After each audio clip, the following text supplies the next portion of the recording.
pemirsa setia Fibisnews, jumpa dengan saya Alfa Pakas dalam program Fibisnews Domestic Market Review and Outlook periode 1 sampai dengan 5 Juli 2024. Capital inflow berbalik deras, pasar menguat signifikan. Ya, pasar investasi domestik pada minggu lalu diwarnai dengan sejumlah isu, diantaranya pasar keuangan di minggu lewat ini serempak menguat cukup signifikan. Bank Indonesia melaporkan capital inflow ke pasar keuangan dalam negeri mengalir deras sekitar 19,7 triliun rupiah seminggu yang lewat. Sementara itu, dinamika eksternal mewarnai pergerakan pasar domestik terutama terkait dengan the Federal Reserve yang cenderung bersikap hawkish. Di pihak lain, defisit APBN bulan Mei 2024 tercatat 0,1% terhadap PDB. Ya, data ekonomi yang diperhatikan pasar pekan mendatang adalah rilis inflasi indeks harga konsumen pada hari Senin ini dan data cadangan devisa pada Kamis mendatang. Untuk minggu berikutnya, isu prospek ekonomi dalam dan luar negeri akan kembali mewarnai pergerakan pasar. Seperti apa dinamika pasar hari-hari ini? Berikut detail dari Fibisnews Domestic Market Review and Outlook periode 1 sampai dengan 5 Juli 2024. Kawal dengan pasar modal Indonesia, ya ISG pekan lalu berakhir menguat signifikan di minggu keduanya. Bertengger di 3 minggu lebih tertingginya, dipimpin kenaikan sektor transportasi dan keuangan, terutama perbankan.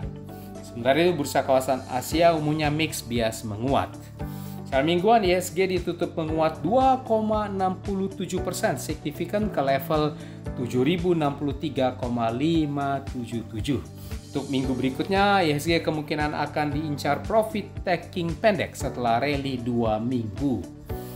Mata uang rupiah pekan lalu berakhir rebound dan agak menjauhi level 4 tahun lebih terendahnya yang sejak April 2020. Dalam rentang konsolidasi dengan bias menguat. Di tengah penjelasan pemerintah bahwa defisit APBN tidak akan membengkak di pemerintahan baru nanti. Mata uang rupiah terpantau menguat signifikan 0,80% ke level 16.334 rupiah per US dollarnya. Harga obligasi rupiah pemerintah Indonesia jangka panjang 10 tahun terpantau naik secara mingguannya. Ini terlihat dari pergerakan turun yield obligasi dan berakhir ke level 7,054% pada akhir pekan. Ya, pemirsa setia Fibisnews, Kementerian Keuangan melaporkan bahwa APBN sampai akhir Mei 2024 mencatat defisit sebesar 21,8 triliun rupiah. Dan ini setara dengan 0,1% terhadap produk domestik bruto. Sementara itu, berdasarkan data transaksi 24 sampai 27 Juni 2024, Bank Indonesia melaporkan non-residen tercatat beli neto atau capital inflow sebesar 19,69 triliun rupiah. Terdiri dari beli neto 8,3 triliun di pasar SBN, beli neto 2,23 triliun rupiah di pasar saham, dan 9,16 triliun rupiah di sekuritas rupiah Bank Indonesia. Ya, demikian pemirsa setia Fibisnews, kita sudah membahas bersama Fibisnews Domestic Market Review and Outlook periode 1 sampai dengan 5 Juli 2024. Saya Alfa Pakasi di sini, mohon diri sejenak. Stay safe. Salam Fibis.